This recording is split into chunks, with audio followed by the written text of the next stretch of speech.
Hello and welcome back, fellow grudge bearers. Heir of Malakai here, and we are going to be taking the fight to the Crystal Spires.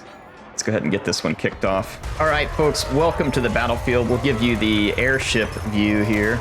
I skipped the first 4 minutes because it's just me blasting walls and then moving my units into position, blasting towers, that kind of thing. Our airship is going to have quite a bit of impunity to operate within the settlement. I think we should see the Nurglings getting blasted, by the way, which is always a good time. Look at them skitter fleeing away like little Skaven. Of course, I would be running away too, honestly, if that was following me down the street. Not a lot of blame there to be had. So I'm going to use my my Thunderbarge to do tremendous damage, obviously, to the bulk of the enemy force. They do have pink horrors. They also have blue horrors. This Forsaken, by the way, learned the hard way that you don't come charging out into the face of Ulthar's raiders and shotguns and all that other stuff, so you can see them being peppered with axes for their trouble. Definitely not a good choice to come into the close range with all that close quarters infantry. So again, the airship just kind of moving down the streets, lumbering through. The enemy leader is nearby here as well. These Nurglings are about to take even more pain than they did previously, but again, this is what we got to be careful of. Pink Horrors certainly could take our airship down given the time and the range to do so, but they also will take tremendous damage to the Thunderbarge, as you can see, like the cannonball just floating down through their ranks. Not to mention the Grudge Raker shots could potentially kill multiples, and then I'm going to be using the Zufbar 42 pounders here as well. And basically, I'm going to try and clear through them now. I do have an upgrade, remember, on the airships because of adventure battles. And the upgrade allows my Thunderbarge to heal when it gets down below half health. So we can recover quite a bit of health on it. I'm going to basically kind of park it right on top of these pink horrors because they'll have a hard time hitting me, right on top of them, while I will be able to unleash maximum pain. Is the one downside to the Thunderbarge, is it is relatively limited on range. In terms of what it can do, so that also is forcing these pink horrors forward. I'm using my gyros to tear down some buildings, and what I'm going to attempt to do here is just kind of have some fun. I'm going to let my Thunderbarge get a ton of kills, and then I'm going to eventually move in some of my elite infantry. I moved Thorgrim in here as well, and I'm going to try and bait the enemy into little blobs that I can blast with, shotguns or, whatever else we need to. We can see just to kind of give you all an idea, the pink horrors can do quite a bit of damage over time. So it's just giving you an idea there. That's just a single unit that's firing at me. The Thunderbarge does have decent armor, but it's a large target. It's kind of hard to miss. So it can get beat up given, like I said, enough time. Over here, I'm going to bring the Peak Gate Guard in. There are some pink horrors, and I was like, this is a great opportunity to mash these guys back into the realms of chaos. So I'm going to push them back. They're going to run away, of course, as they should, and they're going to have some Chaos Warriors with great weapons replace them, which this is a cool matchup because this is 2 heavyweight units, but of course the Peak Gate Guard here, far superior to the Warriors with great weapons. So this is going to be a crushing, and not to mention there's Thunderbarge support nearby. You can see the enemies running down the streets back to their defensive positions while being blasted, grenaded, shot with steam guns, cannons, and then some of them even getting their skull mashed in by a giant hammer. I think that my own cannon is firing in here as well. So nice performance by the Peak Gate Guard. We've got all kinds of good stuff going on. Thorgrim's going to move in here. I did bring in my Doom Seekers. These guys will find some action soon enough. This is not just any, this is the Brotherhood of Grimnir Doom Seekers. So their whirling axes will get to split some Chaos Skulls soon enough and repay some grudges. This is the street there. We lost a gyrocopter you can see laying in the street. So I'm moving towards their more fortified area. This is their key building that we're moving towards, and remember that you take the key building in order to gain access to the victory point. We are taking quite a lot of fire on the Thunderbarge.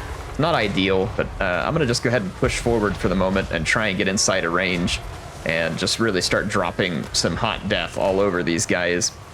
If we get a little too beat up, we'll get the heal, and then I've got other units that I can pull in. So again, it's just not super necessary for me to act with the most profound caution here.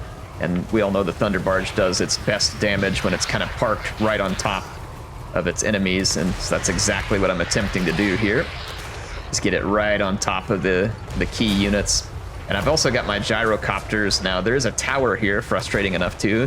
Towers don't usually do a lot of damage, but again, pretty hard to miss a Thunderbarge. So we will suffer a little bit here at its hands. But the damage adds up. You can see that heal coming into play there too. So we gained quite a few hit points back, but won't be enough to completely offset everything. I will have to start being a little more careful at this point. That is a lot of enemies. So in the meanwhile, I've moved up the peak gate guard. We're gonna have to tear down the barricade. I almost said the pink gate guard, which I guess would be quite the Zinchi unit there. I'm using my grudge rakers to give these guys a good raking. Love the look of that. There's a lot of knockback effect on the grudge rakers too, so it's really cool. I love the sound they make also. They got such cool sounds. So yeah, those Chaos Warriors are getting absolutely destroyed there. The Thunderbarge is going to have to maybe move back a little, but it's still okay at the moment. We've killed most of the range units. Those blues ran out of ammo. There's another blue horror over there, but we're going to knock down the tower so that it won't be able to do anything to us. Otherwise, there's just a bunch of Zangors back here. So again, nothing that can actually threaten the Thunderbarge. So I'm going to let it continue to get killed. It's already up at 355 kills. And as you can imagine, it's going to get many more. So I've played somewhat cautiously. I did bring the Doomseekers up here to get rid of one of these units of pink horrors, but I forgot to click the attack order. I didn't realize that they were going to come up here and stop right next to it. So right now they're just taunting each other, and I can't imagine what it smells like to be that close to a pink horror. But at the same time, I doubt the Doomseekers probably smell that good either. But I don't think smell is something they're concerned with. I do want to see them wreck those guys here in a minute, but right now there's no contact between them. I want to say that one of my... Yeah, there they go. Yeah, this is a fight that won't last long, because the Doomseekers will absolutely crush the pink horrors here. Got the axes out whirling, and you can see them taking off immediately. Let's swing back into the key building area. My peak gate guards smashed a barricade and are now capturing the point, and then the Thunderbarge just continues to lay down barrage after barrage of grudge raker fire here. There is another tower towards the back that will do some shooting at us, but shouldn't be a major or immediate threat. But I'm going to start pulling more units back towards the key building, so you should see those start moving that direction again. I was just kind of taking my time and having my fun, just systematically destroying the enemy troops in the street. Like, I wanted my grudge rakers to get some kills, and get some kills they did. But again, meanwhile, this is where most of the action is back here. So we're about to capture this point. That'll get rid of all the other fortifications around here, except for those controlled by the victory point. Ooh, that Thunderbarge just continuing to wreck. These are the Zangors. Cool units, Zangors, but they just make nice target practice whenever I'm playing against them. See the Thunderbarge back there not having any problem. Look at that. That guy chucked a grenade all that distance, too. That was an impressive grenade hurl there from the top. Look, here it comes, throwing it all the way down here. It's a shot from downtown. Might have to start up the Dawi Baseball League with an arm like that. As we move across the battlefield here, I'm going to bring these gyros over to do a little damage to this blue horror. It's one of the few units that has any ammunition. They don't have a ton of ammunition, but they do have some. So I'm going to contend with them a little to try and make things safer for my Thunderbarge, and then we're going to start tearing down this barricade that was hastily erected there by the defenders in hopes of keeping their settlement safe. Thorgrim and his grudge rakers and Longbeards are all making their way forward towards the final victory point. Sieges do take forever. I'm actually going to fast forward a minute until we get through that barricade, and then I'll kind of just show you all what happens. They did have a unit of Screamers, and I was keeping a close eye on those Screamers, but they attacked my peak gate guard instead of doing what they should have done and swarmed the Thunderbarge. So my Thunderbarge is now basically entirely safe, as long as I just don't let it get completely knocked out by a tower or something. But you can see the barricade was being attacked. I had to reorder that once the Screamers attacked me, but we're now going to bust through the barricade and get into the final battle here. Actually, there's another unit of Screamers, so we'll keep an eye on them. As this unit of Screamers came over, I did see it, and I was giving some attack orders for my missile units to try and shoot it out of the sky. The barricade goes down at roughly the same time. Here comes the Screamers. They were going for my Grudge Rakers, but I think they kind of got stuck on these units up here, and you can see the Ulthar's Raiders giving them a few axes for their trouble as well, or if you will, axing them a question. And then here comes some Chaos Knights of Tzeentch. Again, all really cool looking units. You gotta love all those fun pastels for Tzeentch, but they still make for a very easy target to sight. And our Longbeards and Hammers will be able to hold their ground even against these Chaos Knights. And we're gonna get fire support from the nearby units. And then meanwhile, here comes the Doom Seekers. Not exactly the fight they should be in because of the cavalry, but they're not exactly going to have a hard time finding some success in there. See here, I got some Dwarf Warriors there, and then in the back is our Grudge Rakers, and you can see the Ulthar's Raiders here chucking their axes into that fight. Now, they will do well against anything up in there that's got armor, and most of that stuff does have armor, like Zangors and any Chaos Knights or Warriors. So I'm gonna push the airship forward. My gyros had harassed this other flank pretty successfully for quite some time. There's not much left over there, but again, we're gonna just bring the Thunderbarge in and kind of finalize the enemy's downfall here. I've got my infantry units that are gonna move forward. They did bring a few units in behind me that they were gathering up from across the settlement. They're being shot at by my gyros, and I've got some Slayers engaging them as well. You see the Zangors and the Slayers going toe-to-toe. This is actually not a great fight for Slayers. Zangors have some army, and they're pretty good against low armor. So it wouldn't be a fight that you really want to get engaged in, but I had plenty of support there. So it was really no issue. Meanwhile, we're going to storm the victory point. We've got our Doom Seekers, Hammers, and our Longbeards all coming in here, and then we're going to reinforce that with some Dwarf Warriors. Zangors are going to give us a charge, but it's not going to go well for them. They're going to get cut down. I've got a lot of Grudge Rakers lined up back there, as you can see, though I did turn them off because I was a little concerned about friendly fire. Meanwhile, again, nice fire support from the Thunderbarge. It continues to rack up kills. If you look here, 614 kills.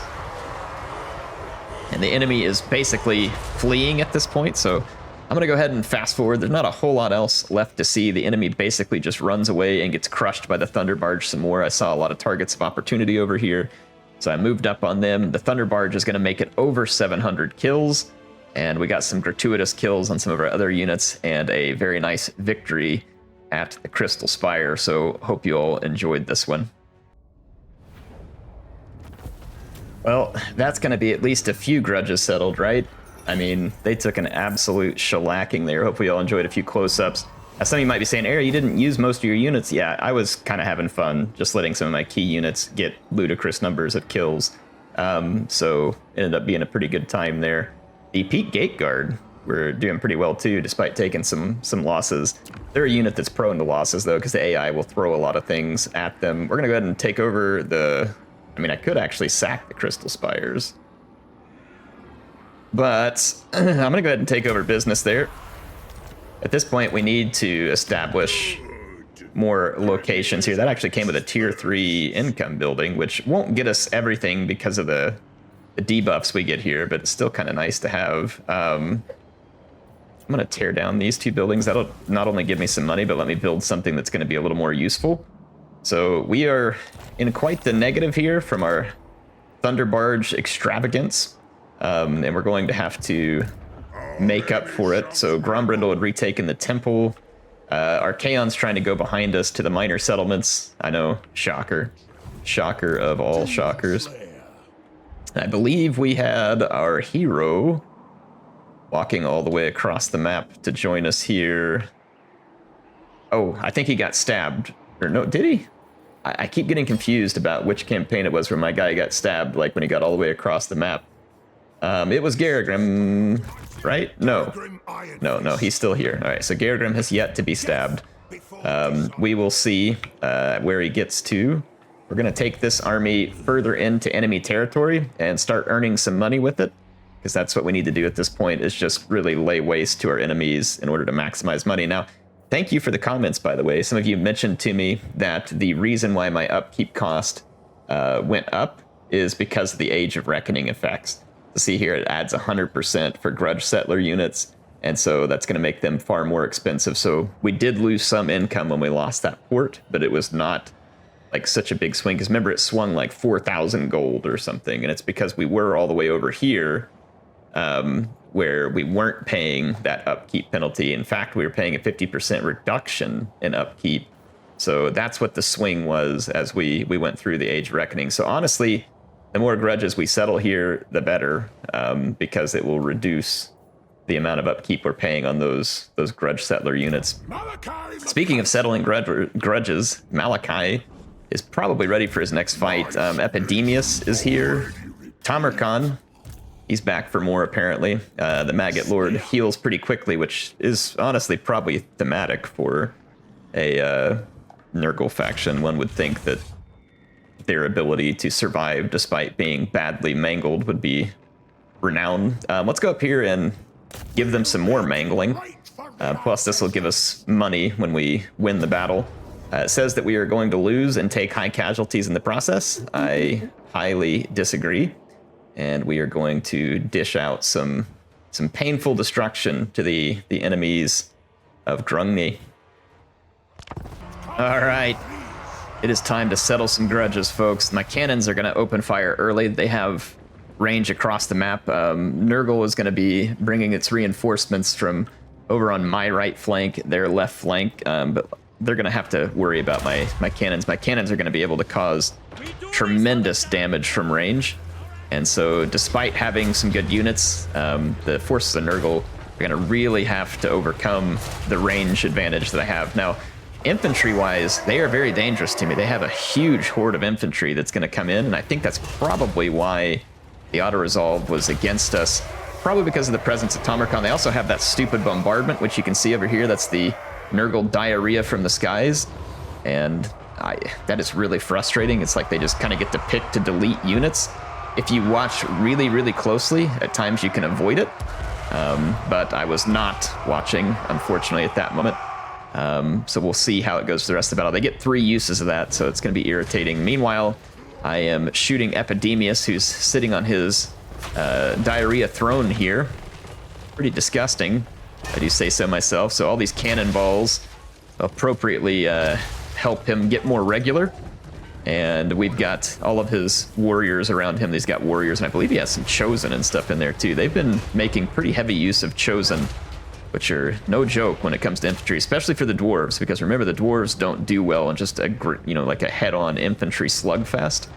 It's not their forte. They can hold their own in certain situations, but again, not really their forte. They prefer to do their damage from range.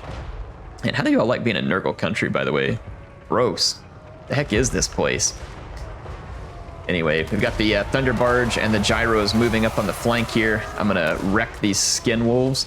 So we're going to get rid of them and then start working our way down the flank of our enemy. You can see we've already got Epidemius disintegrating. And we can disintegrate him, but unfortunately I think the smell is going to remain.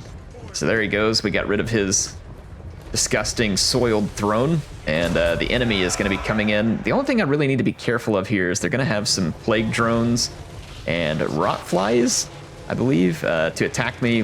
One of them is a ranged unit, another is just more of a melee unit, but either way, they are dangerous to the Thunderbarge, and I'm quite a long ways away. So I brought in the Spirit of Grungni, by the way, too, so remember that we're going to be double Thunderbarge action here. Not just any Thunderbarge, it's the Thunderbarge. So we're going to start racking up some kills. Airship 1 has already racked up a substantial number of kills. They've got almost 50. Despite the fact that I brought it in fairly late here.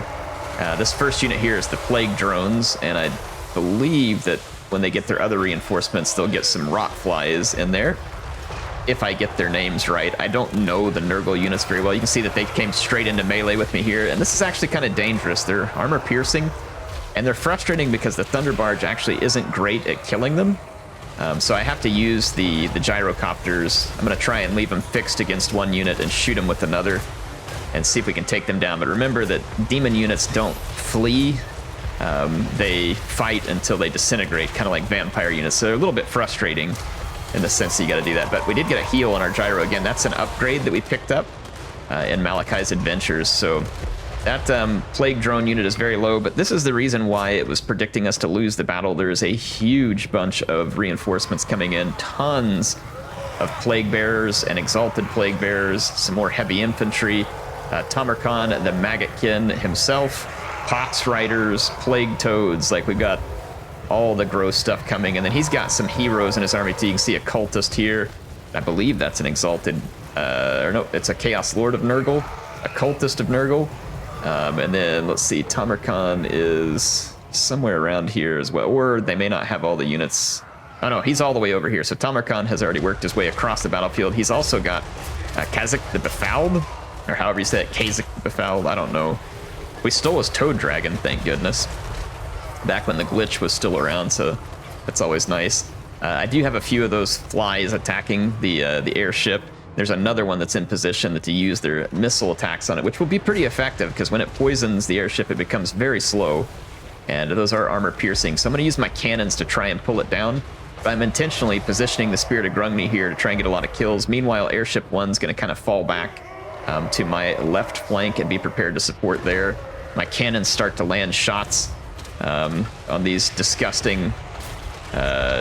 oh, these are plague drones as well. They're just death heads. I don't know which ones they call rot flies. They get confused between the different units. But yeah, look at the Spirit of Grungni here, just parked right over the top of a huge ball of enemy units, which means it is going to find some extremely good effects here. This is exactly where you want your Thunderbarges to be, which is right on top of the action. So we are getting hit by some exalted plague bearers. And again, it looks a little bit frightening with the amount of infantry we're going to have to face, and under many circumstances it would be. By the way, here comes Tamarkan charging forward. Kazakh the Fouled is up here as well. But we've chopped him up with Gotrek. And then we are dealing with Tamarkan, who he is an absolute tank, but he was low on health from the cannons. And then the Skinwolf Werekin is in here as well, and then he gets wrecked.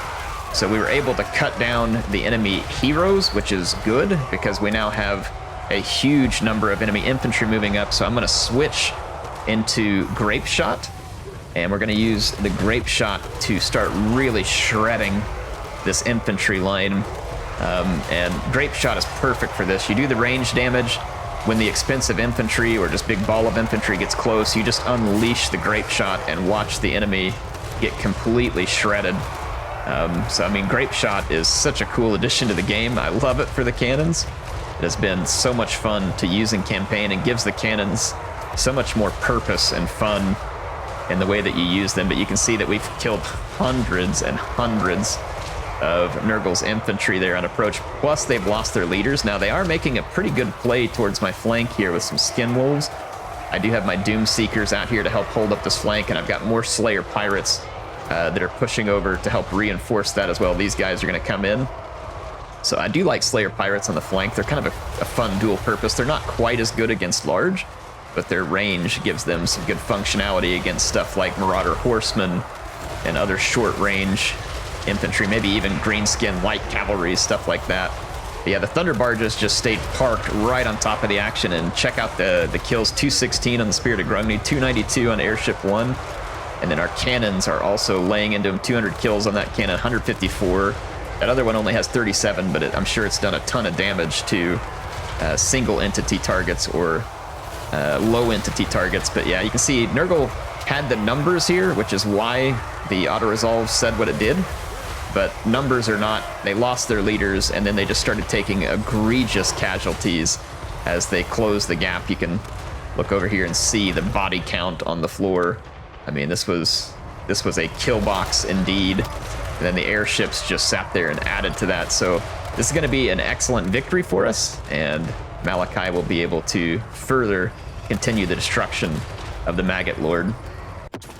And I'll tell you what, Nurgle is kind of starting to get to the level of Skaven because of that stupid bombardment that Tamarkan gets. Like the, hey, I get to pick 3 of your units to delete bombardment. Like, that is so annoying. Probably really fun when you're playing as Tamarkan to get people to blob up on him and then drop the bombardment and watch the enemy army disappear.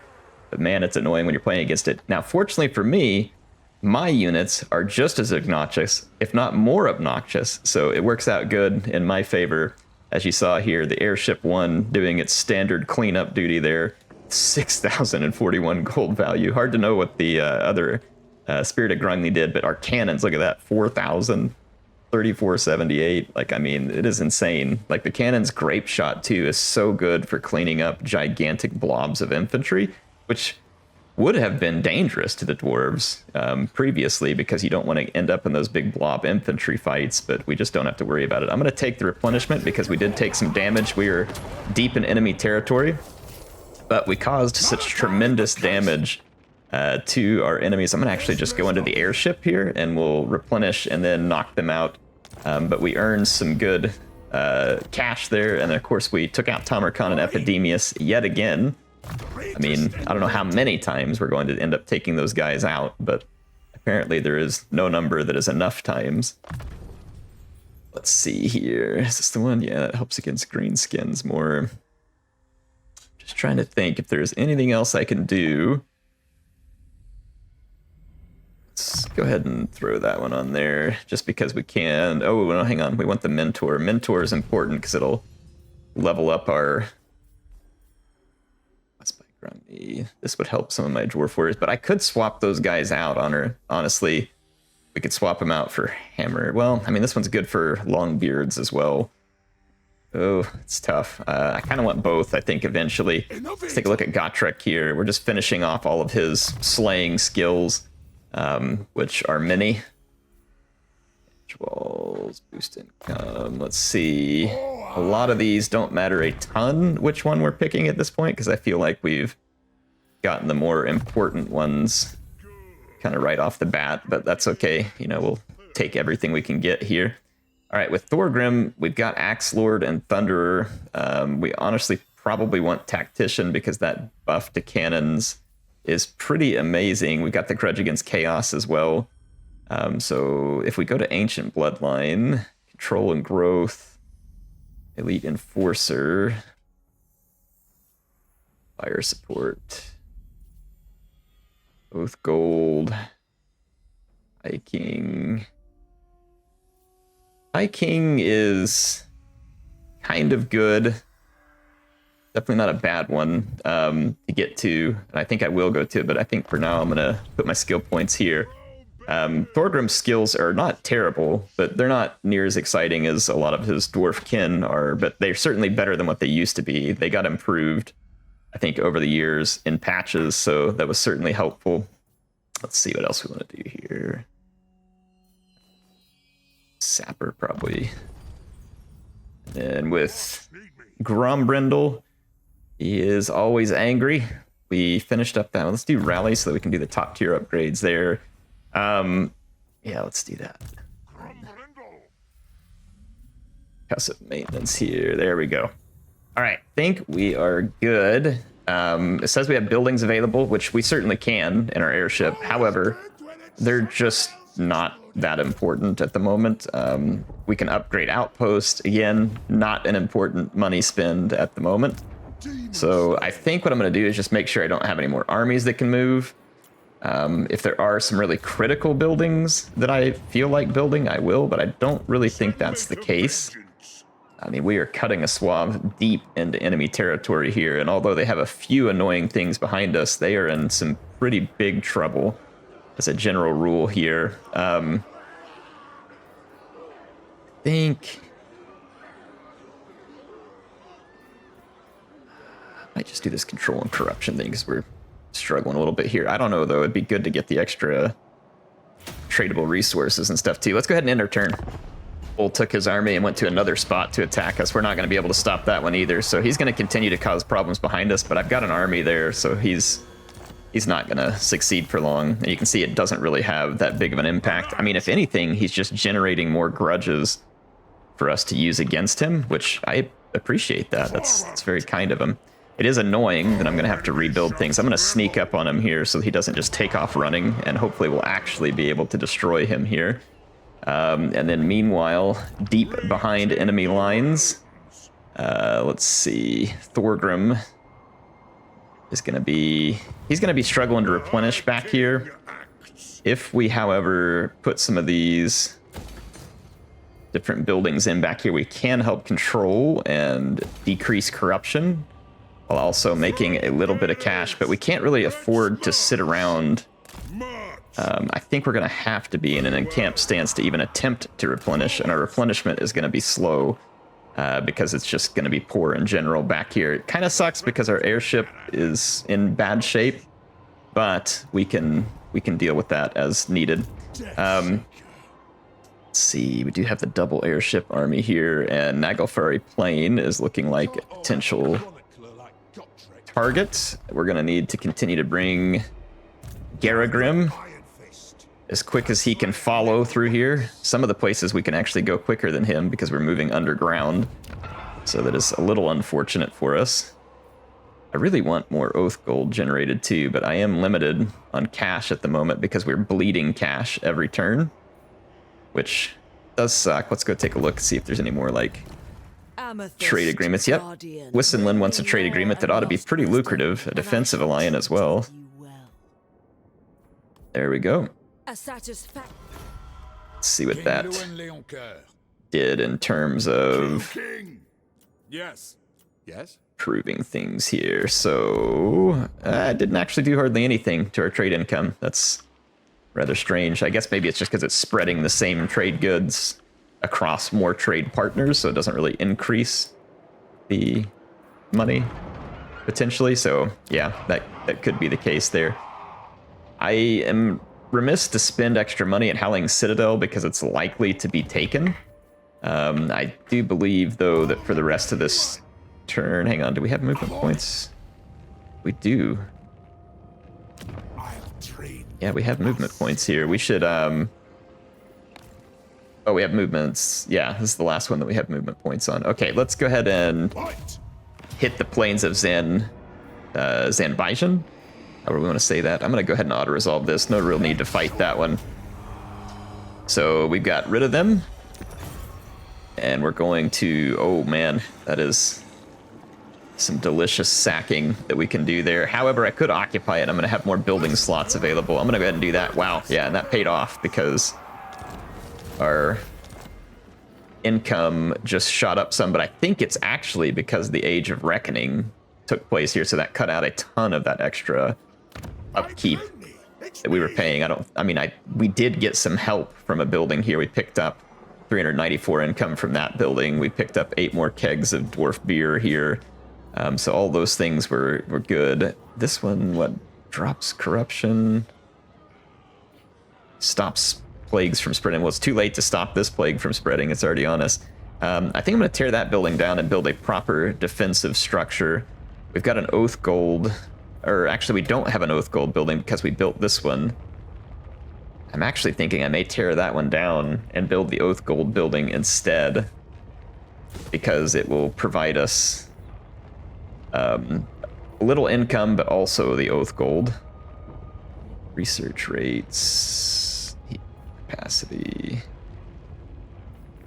All right, yeah, let's just do a little work on this area. So Malakai is going to be replenishing. We're going to pick up a skill point on Gotrek and Felix. And again, they are up at some top tier stuff here. So there's not much left to do with them other than just take care of whatever's left. And then our Demon Slayer picks up a skill point too. We can finish off Thunderer. There we go. I believe we have used all of our movement points for this turn. We have. It's going to want me to build buildings. We are bleeding money at a much lower rate now, which is good. But I'm going to kind of hold off on buildings until I get myself back into positive income territory, because why not? All right, we made it through the turn in. We lost a little bit more income because Festus took over a small settlement that we weren't guarding. I know, shocker. He is a brave soul. We're going to get some sweet revenge here and pick up quite a few grudges to be settled, because we're going to catch Cole and his stupid army here. And I'm going to make sure this is on open ground because I want some revenge. Oh yeah, we're going to kill the crap out of these guys. Oh boy, it is time to settle the grudge, the Cole grudge. They keep coming after my small port settlements. And this will be a settlement, all right, but not the unguarded settlement they typically like. This is going to be a grudge settlement. And the grudges run hot, folks. My gyro bomber is going to open up a little bit, but I do have to watch out. There's a bunch of marauder horsemen on this flank. I'm going to try and lure them in. See, I'll retreat the gyrocopters and our Thunderbarge back closer to cover. But the Thunderbarge, I'm going to actually run over closer to the enemy infantry lines because that is certainly where it's going to be the most effective. As those marauder horsemen close the distance, they're going to get met by the Skalder Guard, and they're also going to get met by my Thunderers, who have a pretty good position up on this hill. It's going to give them a decent line of sight. I've placed them intentionally here to gain some extra line of sight. Man, I swear they changed the sound effects a little bit on Thunders, but I could be wrong. I do like the way they sound, though. The Grudge Rakers have a unique sound as well. So we're doing very well initially, as expected. Grombrindel's just sitting out here laughing at the enemy. Crazed White Dwarf doesn't even really need to fight. I did switch to Grape Shot on the cannons, and we're going to start unloading Grape Shot at point blank range into the enemy. The Thunderers are going to cut down any large units.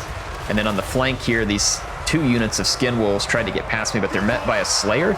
And the Skalder Guard turned around as well. Give them a little steam bath here so that those wolves will have a little less mange.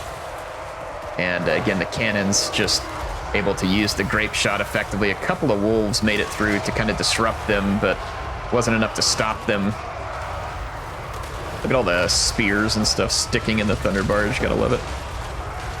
Yeah, you can see the forces of Kull driven back, massacred. This battle was never in question, and that's the way I enjoy it. So raid all the small settlements you want. In the end, you have no power here. Well, that was a satisfying destruction. Certainly enjoyed that one. And it's going to give us a nice grudge set on there, too. We're going to retake the Frozen Landing. So well done, Cole. Your raid was super successful. At least super successful in helping me to calibrate the aim on my cannons. So I appreciate his cooperation in that regard. I am going to go ahead and spend a little bit of money on my buildings here. We need to build that area up so it becomes harder and harder for idiots like Cull to be able to come in and find any success. We're going to have troubles as well with these guys. Let's see. Crystal. Is this? Yeah, Archaon's behind me over here. I'm actually thinking I'm going to move underground. I can't get across over to there. Is that algae construction I can say? I'm going to go ahead and swing back across and see if we can face down with Archaon. He's probably going to run away. I don't imagine he actually wants to fight me. They usually don't. Speaking of fight, on the beginning of the next episode, we'll give oldest Dringer here a good start against Wulfric. He's got a whole bunch of mammoths. This could be a tricky fight in the sense that we don't have a full army here. I might be able to... we don't have any Grudge Settler units available right now, and we're outside of our ability to recruit, what do you call it, the Regiments of Renown, if there were any available, which I'm not certain whether there is. So Garagrim's still multiple turns away from arrival, so we're going to keep running him this direction. But I do believe on the beginning of the next episode, we're going to go after Wulfric here. It could be a tough battle, but I mean, we have double Thunderbarge and a cannon. Like, all we have to do is be able to hold our ground for a little while, and then we've got the Grim Delvers and Thunderers, and we have a Flame Cannon. Like, let's be honest, like, I don't know what kind of chance Norska actually has. I don't think it's going to go well for him. Anyway, I will see you then. HeirofCarthage, signing out.